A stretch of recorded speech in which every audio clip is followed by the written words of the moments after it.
This is me, the Grand Duchess Rasmus Koenen, also known as Ryan Tomlinson. Today is the seventh month. Isn't that peculiar? It's the 2nd of July 2013 at 8:29 p.m. And today I wanted to comment on something. My friend put on Facebook, could you pass a literary test given to black people back in the day? And I said, I made a comment to that.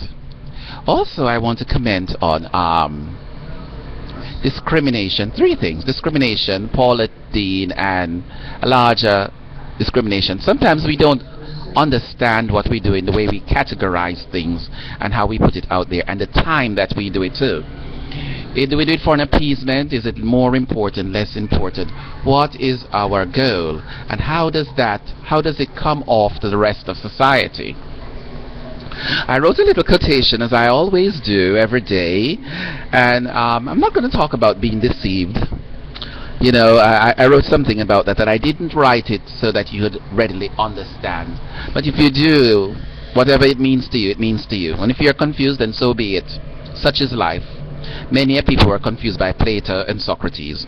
Nor do I compare myself to them, and I'm that realm, but therefore I write from myself. I say, the taste of happiness is the test of strength that never backs down from polite pestilence. Another quotation: I love the ungiven. I found it lonely and mistaken. I hugged it hopefully and became enlightened. And I wanted to make a comment on those things. Another quotation: hope isn't instilled in unfaithfulness, but in hope of arisen sincerity. And you continue to hope on, to believe on, and to continue on. I said I want to comment on three things in that aspect. Hope. Did we hope to become free? It's almost discrimination when you were given those literary tests. I did one today at Veterans Association. 50 questions to be done in 12 minutes. They were not ABC, and so forth. So how was it judged? The 50 questions judged? Correct or incorrect, and the ones not attempted? 12 minutes in front of a staring, breathing person in front of your face. I managed to do 14 questions. But let's see what the competition is. It reminded me of the literary exam, the literacy test that black people went through. And how, if it's a test of true literacy, then why isn't test not given in 50 minutes? Or why didn't it say the amount attempted? Very shady and very tricky. This is how things get skewed and people get discriminated against. So what hope should I have? But in my abilities. Should I be seduced and reduced by their standards? Or is it my standards that I live by? Such I want to move on to Paula Dean controversy and the nigger word. As I said, there's many songs that use niggers, nigger this, whatever. And while I don't like the term myself, I say catigas, but it's a song that we generally use, and this is a topic comes up over and over again. I don't know how it manifested itself. I don't know how it's quite not clear to me how it was admitted that she used the word, or she came out and said, I used it at this time. But how are we judging such a person? You know, is it a mistake, which it shouldn't be? Was it used as we use it as a slang, or was it used derogatory? We must face these consequences as literate people and educated people. It should be addressed as such. And we all will have our own opinions, our thoughts and feelings and emotion. And probably none of us are correct. But let's do a true evaluation of it.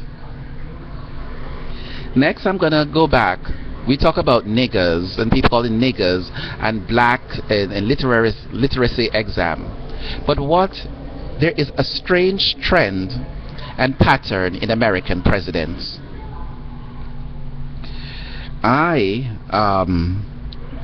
If you go back in history, every president in their second term or in the last term of in office, there's one thing that they do.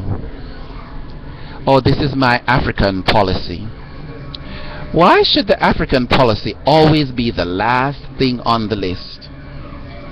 Do you ever realize it that every president, since I have been listening to them, their African policy falls within the last or the second term of the president? It is so minimal and so minuscule that how do we address that issue?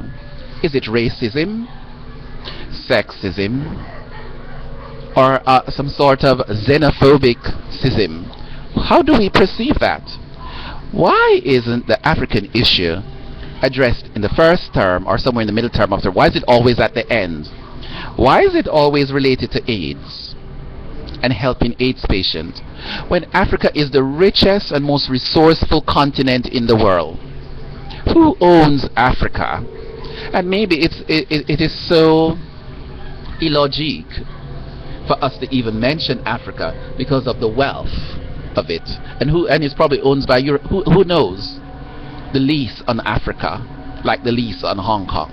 The British has a lease on Hong Kong. Who owns Africa, and how does that manifest itself? So it's not noteworthy, but it's noteworthy to speak of it in terms of AIDS, not poverty. Not during the Rwandan crisis when all those people were killed and nobody turned a blind eye till the last end. It wasn't even addressed like Syria in that crisis. So how do those people hope? Or do they just look at us and say, okay, we'll take what we can. We're too adjusted to become involved in their little petty pestilence of attention that we get. Are they deceived by humanity?